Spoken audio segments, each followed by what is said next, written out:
it's safe to say we had a very successful shopping trip in Europe.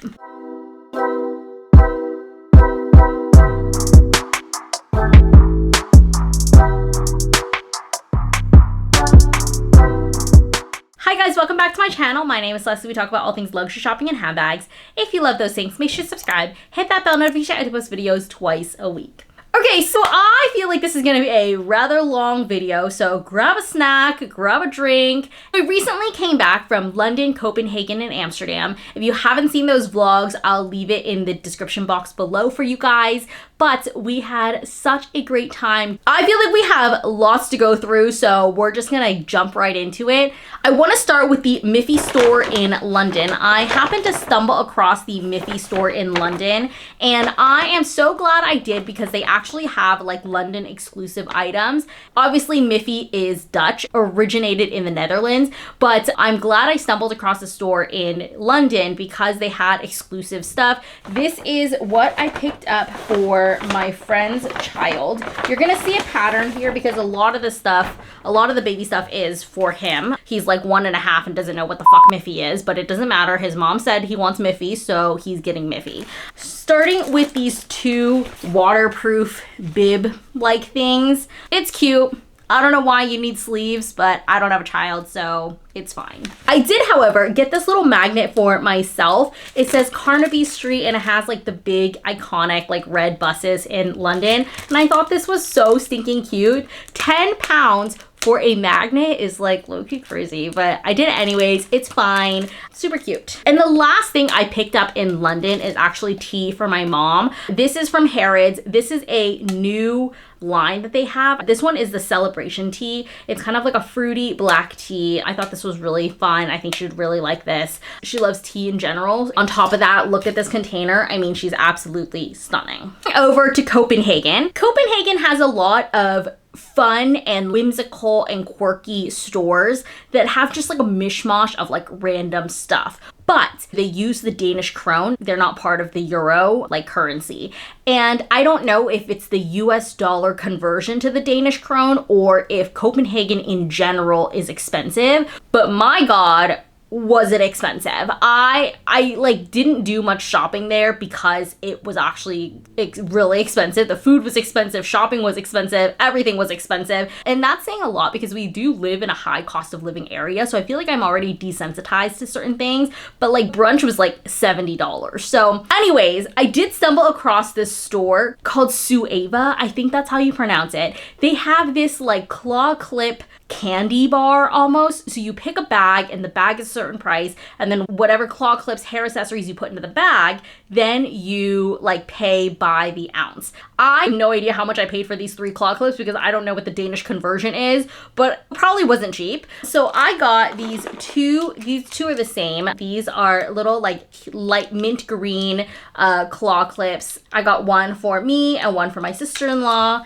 and then I also got one more, which is almost more like a French pin. I think that's what these are considered. So then you can do kind of like a half up, half down. It's like a light pink marbly color. They do have Sueva claw clips like all around the city. So it's not just at their stores, but all of the claw clips, like all of these like special claw clip stores, they're very expensive. I also have been using the same like 8 or 10 pack of claw clips from Amazon for the last 6 years that don't seem to break ever or get lost, but I feel like these ones are really fun, really whimsical, and overall just like a fun little souvenir. The next thing we did is get custom Legos. I think this is a Copenhagen exclusive. I don't know if Legos like originated there, but I thought it would be really fun for me and my husband to do this. There's 2 locations in Copenhagen that do it. There's one in kind of the shopping area, and then there's one next to Tivoli Garden. We ended up going to the one at Tivoli Garden because you could just pick a time and like quote unquote make an appointment.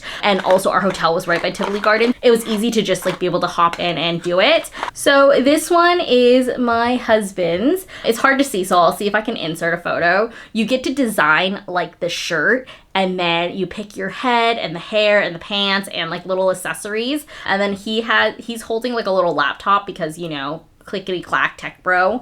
And then this is the one I got. The shirt that I designed is white with like a little bit of like floral, and then I'm wearing my camera around it, obviously. They said that they had like a little pink purse attachment. They don't have any more of those, and so I ended up picking this little basket bag instead. So, but yeah, I thought this was so cute. And then the last thing we picked up in Copenhagen are these Swedish candies called Polly. My husband really likes these. He said they used to have these at IKEA and they're now discontinued, so we came home with 3 packs. Speaking of food, I'll just quickly run through the food that we got in Amsterdam as well, because of course you have to come home with stroopwafels. These ones are from Hema. These are the ones my husband prefers, so these are the ones we got. I don't think he's eating all of them. We also did get the one chocolate stroopwafel, but it didn't taste as good, so then he went back to the original. Of course, you also can't leave Amsterdam without getting cheese, so I picked up this herb and garlic one for my family, and hopefully it's big enough that they want to share with me. Would it even be a shopping haul if we didn't come back with Nespresso pods? I thought it was very interesting because I didn't know this. Is apparently in Amsterdam or in the Netherlands, they don't have specific flavors that are available in the rest of the world. So for example, they didn't have the chocolate coffee pod. They only had like caramel and whatever. We always stock up on espresso pods whenever we're traveling because it is like half the price. We got 9 sleeves for about $60, which I feel like if you were to get 9 sleeves here, $12 to $15 a pop, like that's way more than 60 bucks. So we stocked up on quite a few. This isn't even all of them, but I feel like we didn't have to open up the sleeves like we did when we were in Korea. I also have tracked down Caudalie in Amsterdam. This was a lot harder to find than I thought. I was able to find it in the department store, but I was kind of expecting, like in Paris, every pharmacy, every store you walked into, they had Caudalie products, and they had so many Caudalie products. Like they had all these things that I've never even seen in the US before, and it was kind of hard to find in Amsterdam. And so I did pick up this one. This is the one that I ran out of. I think it's about maybe 40% off US pricing. So I ended up picking up this one and started using it on the trip. Of course, we also popped into the Miffy store in Amsterdam. This is not to be confused with Hema, which also sells Miffy products. So this is like the Miffy official store, but these are the 3 things that I picked up because obviously we went to Hema, I think like 3 times. So one, I got these little Miffy candies. I think they're gummies. I don't know. I have no idea what these candies are. I just really wanted the tin. Do I know what I'm going to use with the tin? No, but I'm Asian and we love to reuse like little containers and canisters. I also got this little Dutch Miffy bag charm. I think this is so stinking cute. It has the little like outfit, and then I also got this like pink Miffy head. This one I've seen here in the US, but I think it was cheaper. I have no idea how much I paid for these, so if it's not cheaper, don't tell me. Of course, we also went to Hema. Hema is everywhere in Amsterdam. They have them in a lot of countries in Europe. Like we went to one in the south of France where I also stocked up on Miffy stuff. But I found these really cute Miffy socks. They're like crew socks. They have a little Miffy emblem on them. So I got one for myself and then I got 2 others for friends. And then I also picked up these 2 pajamas for my friend's baby. And then we also got him these little sandals, which are so cute. I have no idea if they're gonna fit. She guesses that they'll fit, so I guess we'll have to see. But I think they are really cute, and they even have like a little Velcro strap. They do have adult versions of these, but the adult version were very stiff and very big to like pack, so I didn't buy them. And then last but certainly not least, I picked her up a Miffy apron because apparently she wears aprons when she cooks. We also got a couple home things as well. I picked up this water bottle for my sister-in-law who also likes Miffy. I have the blue version of this that I got last year and I love it. It's really small. It's a small water bottle, but I feel like it's perfect for kind of just like going out, shoving it into your purse. It's perfect. I got these little forks for Christina last year, and then she was like, oh, I really like them. I want the spoons now too. And I was like, okay. So we got the little spoons, and then we also got her this like inflatable ball that has Miffy inside. I had to take it apart because we didn't have space, but I'll see if I can insert a picture right here. Honestly, I feel like this girl got more Miffy stuff than I did. And then the next thing we got are these little Miffy like chip clips. I think these are, we did open it because we had some snacks in Amsterdam. But this is what they look like. So stinking cute, and there's like a lot of them. I think I got them for like a couple bucks too. I also got these little miffy head pouches, which I unfortunately have not been able to locate at the moment. I'm still in the process of unpacking. We just got back yesterday, so things are just like everywhere, but I have to find that. And last but certainly not least, the thing that I am most excited about that is non-designer, of course, is this miffy vase. How the fuck did I get this home without breaking it? I have no idea. It is actually a miracle, but I think this is so stinking cute. There's like a hole right here to put the flowers in, and I'm obsessed. Not to mention, this was only 14 euros. Like, this would be like 80 bucks here in America. I'm obsessed with her. I love her, and I can't wait to use it. Over to the designer bags because I know that's what we're all here waiting for. Starting with Goyard.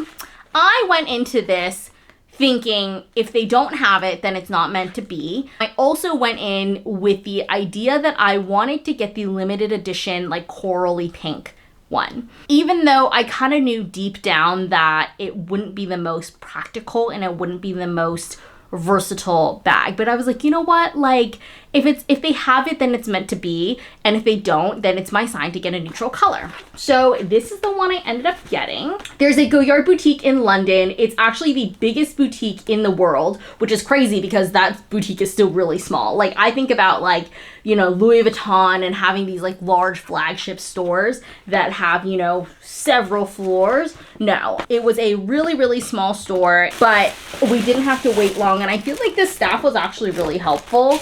We waited maybe 20 minutes. I went about an hour before closing, and it comes with the beautiful tissue paper. Goyard doesn't come with boxes, but this is the one I ended up picking up. This is the St. Louis PM in black. I recognize afterwards that it's actually the same color as the brown one that I have minus the trim, but it's fine. We stick to the classics. I was able to try out this same style from Vivrel last month, and I realized I missed having kind of like a schlep around, kind of like throw around kind of tote. And then the newer one also comes with the little like magnetic chip clip that you can like clip the bag and keep her closed. So it's nice that it comes with additional like security, if you will. I don't know how much I would use it, to be honest, but it's nice that it comes with that. And then of course it comes with the pochette as well. In terms of pricing, it's probably very similar to US pricing because they don't publish their prices online, so I have no idea. I paid about $17.04 US dollars with the conversion. I think it was 1,200 British pounds, and then with the conversion and everything, it ends up being just over $1,700. You don't get a VAT refund shopping in London like you would going to Paris, but with the price of the train from London to Paris, it didn't make sense for me to go to Paris just to get the bag. So that's what we ended up with. I think if I saved anything, I think it would only be on sales tax. I think the US price for this bag is around $1,750 or $1,800, so I don't think I had like much savings. So it's a nice little memory, nice little memento to get in London. Last but certainly not least, we have this big bag from Bottega. The size of this bag is very deceiving because the bag that I got is like maybe 1/5 of this size. I don't know why it came in such a big box. I don't know if this is like the only size box that it comes in. This is what we got. I was able to actually get in contact with a sales associate in Amsterdam by going on the Netherlands Bottega website and then requesting an appointment. There I was connected with the sales associate, and then I told him exactly what I wanted. He was like, I'm so glad we like had the conversation going because this was actually really hard to find. I popped into the Bottega near me and they didn't have this. And then when I went to London at Selfridges and Harrods, they only had it like something just came in that day. So I think it's pretty hard to find, but this is what we ended up getting. This is the Bottega Mini Andiamo. It is the newest size of the Andiamo in the color fondant. They packaged it so well. This is what she looks like. She is so itty bitty. It is so stinking cute. I'm not gonna lie, I already used it one day while we were in Europe for like a couple hours, and I fell in love with it because I think this entire trip I haven't had a crossbody bag, which like that was on me. I should have like thought more about the bags that I was bringing, and with all the jackets and how cold it was, because I also didn't anticipate it to be this cold, like it was just like falling off my shoulder and it was like pissing me off. And so I ended up using this and wearing it as crossbody, which like not the cutest way to wear this bag, but it was so nice to be able to just like throw it over my body. I feel like the crossbody strap of this fits really well on me. I also love wearing it as a shoulder bag, and it does have a middle divider, which you guys know when I talk about my Louis Vuitton Capucine, I hate the middle divider because it limits the capacity of the bag. However, with this middle divider, you can actually move it, and so you can kind of push it all the way to one side, so you mainly have like the main compartment. I'll do a full review on this bag the more that I use it and enjoy it, and I'll give you guys a full review what fits everything. But I cannot believe I got this bag. I think she is so stinking cute, and I'm glad I waited to get the Andiamo until they came out with this size, because I think if I got the small, I would have ended up settling and not used it as much. In terms of pricing, I got this for 3,500 euros. Most of the luxury stores in the Netherlands offer a 12% VAT refund. However, at Bottega, the sales associate was telling me that the VAT refund actually scales up depending on how much you spend. So I ended up getting 14% VAT refund, or just under 14% VAT refund for this. If you spend, I think $15,000, I think you get like a 15 or 16% VAT refund is what he said. And I was like, whoa, that's crazy. I'm not spending 15 grand, but that's nice to know. I ended up paying just around 3,500 US dollars for this bag, with the US retail pricing being 4,300. So I saved quite a bit getting this bag in Europe. I think she is so stinking cute. The fondant color is just so iconic for Bottega in general, and I'm so glad I got my hands on it. I'll do a full review on this, so let me know if you have any questions on this bag, and I'll be sure to answer it in that video. But that sums it up for this video. I hope you guys enjoyed it. I hope this was a fun little haul for you guys. My shopping is such a wide range because I feel like on one end, I love just like cute and useless tchotchkes, but then on the other hand, I love like designer handbags. But I hope you guys enjoyed this video. Let me know if you have any questions about either of the bags. I'll do a full review on the Bottega as soon as I try it out more and wear it around more. But I hope you guys enjoyed this video. I'll leave another video for you guys here, and I'll see you guys next time. Bye!